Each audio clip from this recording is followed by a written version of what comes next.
If you love almond and you love poppy seeds, you're gonna love this cake today. It's a loaf cake and you're not gonna wanna miss it.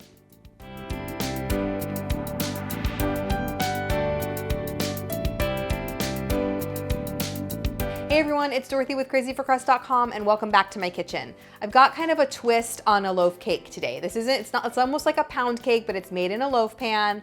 It's not lemon poppy seed, it's almond poppy seed. I absolutely love almond and almond extract flavor, and the combination with the poppy seeds, it's so good. This is one of the more popular cake recipes on my site. I know you're going to love it. For more delicious desserts and easy recipes, be sure to subscribe to my channel. Now let's get in the kitchen. Okay, we're starting with our dry ingredients, which is 1.5 cups of all-purpose flour, a teaspoon of baking powder, and 1/4 teaspoon of salt. Just whisk those together, and then we're gonna set that bowl aside and start our wet ingredients, which is 1/2 cup of unsalted butter that's been melted. I love starting with melted butter. It makes a nice moist cake. Add a cup of granulated sugar, and you're just gonna whisk that together until it's combined. Now, you don't even need to use a mixer with this. You could totally use a hand or a stand mixer, but you can just, because of that melted butter, you can just use a whisk if you want. Then I'm going to add in 3 large eggs. Make sure you buy large eggs. There are different sizes at the grocery store. I always recommend buying large eggs. That's what all of my recipes use, and most mainstream recipes use large eggs. Just whisk that together until they're nice and combined. And then we're going to add 1 teaspoon of vanilla extract and 1/2 teaspoon of almond extract. Now, be sure to buy pure extract. Pure extracts are always going to be better than imitation, and that almond extract, don't skip it because that's where all the almond flavor in this cake comes from. Then we're going to add in 1/2 of the dry ingredients and 1/4 cup of milk, which is 1/2 of the milk. We're going to use a total of 1/2 cup. You're going to do it in 2 different additions. So just whisk that together, and then we're going to add in the remainder of the milk and the dry ingredients. Now, I'm using whole milk for this. I always recommend using whole milk when you're making cakes. The more fat content in the milk, the more moist your cake is going to be. So if you end up with a dry cake and you're wondering why your cake is dry, it could be because maybe you used non-fat milk.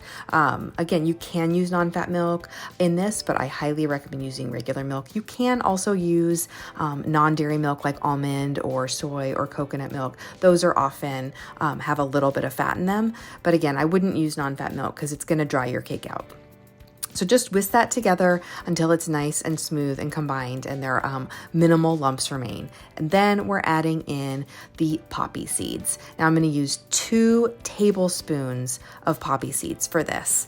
Just go ahead and add those in. You can find poppy seeds at just the regular grocery store. There you'll find them in the spice aisle with all the spices and the extracts. And then just go ahead and stir those poppy seeds in. Now, this is a loaf cake, so it's made in a loaf pan. I'm using just a standard 9x5 loaf pan.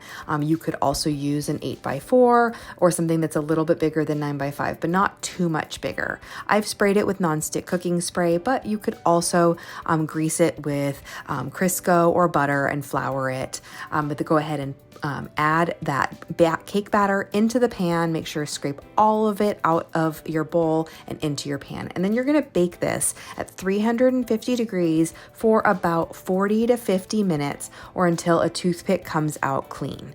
And then you're just going to let that cool for at least 20 minutes in the pan. And while it's cooling, we are going to make the glaze, which is a cup of powdered sugar, 1/2 teaspoon of vanilla, and 1/2 teaspoon of almond extract. More of that almond flavor punches up in the icing, so don't omit it. Then we're going to add 2 to 4 tablespoons of milk or heavy cream. And just whisk that together until it's a pourable consistency.